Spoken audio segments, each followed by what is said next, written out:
So dream small. Don't buy the lie, you've got to do it all. Just let Jesus use you where you are. One day at a time, live well. Loving God and others as yourself. Find little ways what only you could help. With His great love, a tiny rock can make a giant fall. Yeah, 5 loaves and 2 fish can feed them all. So dream small. Dream small. That just may be my motto for 2021. Dream small. As the new year is now here and we are looking to leave 2020 in the past, it gives us a chance to think about the past year. For most of the year, during quarantine and when many stores and restaurants were closed, I've heard many people complain and saw many posts on social media where people would choose to look at all of the, not so good stuff that was happening and not looking to see any of the good, and there was plenty of good. All of the good that happened, and even the good that we could have made from the bad. Yes, like that old saying about when life gives you lemons, you should make lemonade. Well, I like lemonade, and I do like many of the lemons that 2020 handed us. It's given us a chance to restart our lives and look at 2020 as a year to dream small. Now, I don't mean restart as to, erase your whole life up until now and start completely new. No, I mean like restart like you do your phone or your home computer. So many of us have these smartphones or Apple phones or whatever you want to call them, and we load them with apps. We download things for work, games for fun, to help with your schoolwork, and whatever else. A few days ago, I had to measure something, and I didn't have a ruler handy, so I downloaded a ruler app onto my phone to measure what I needed, and will likely never use that app again. We all do that. We fill our phones with stuff to use now and we don't use them later. We put a lot of apps on our phones, many we don't even use, and the phone then gets a bit cluttered, making it run slower than it did when it was new, and some apps may not even work right if you don't keep up with the updates. When that happens for too long, we usually take our phones, go through the list of apps, and delete those we don't use anymore. Most we probably even forgot that we're on the phone, and then we restart our phones.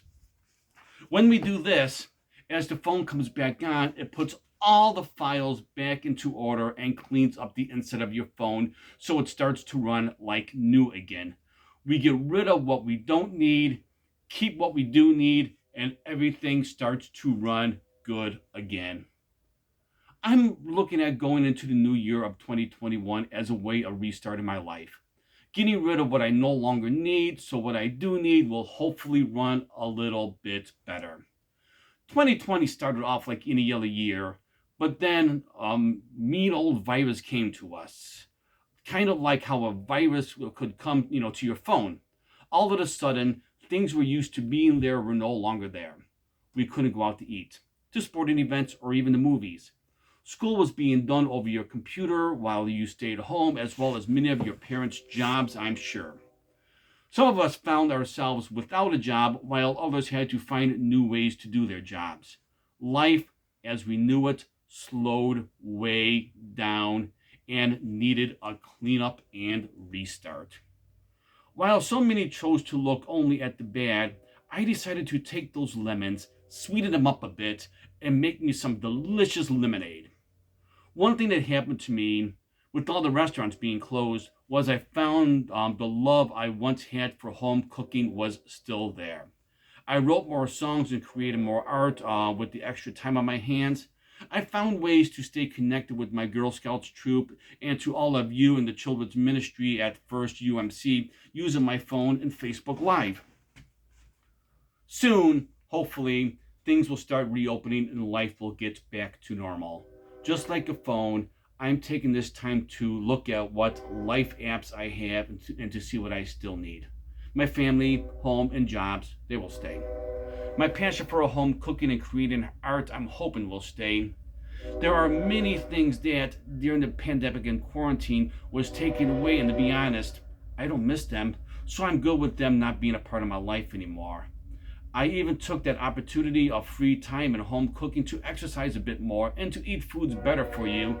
And I'm leaving 2020 about 70 pounds or so lighter than I did going in, which I now weigh less than I did when I got married 27 years ago. And by the way, that feels really great.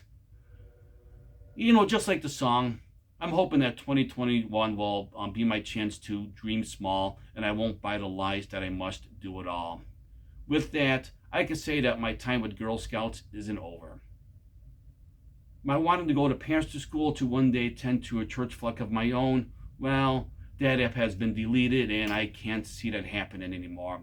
As far as my time here at First UMC, let's just say the app is still downloaded, but I've been in a lot of prayer lately about the latest updates, and we'll just have to see how it goes as the new version rolls out.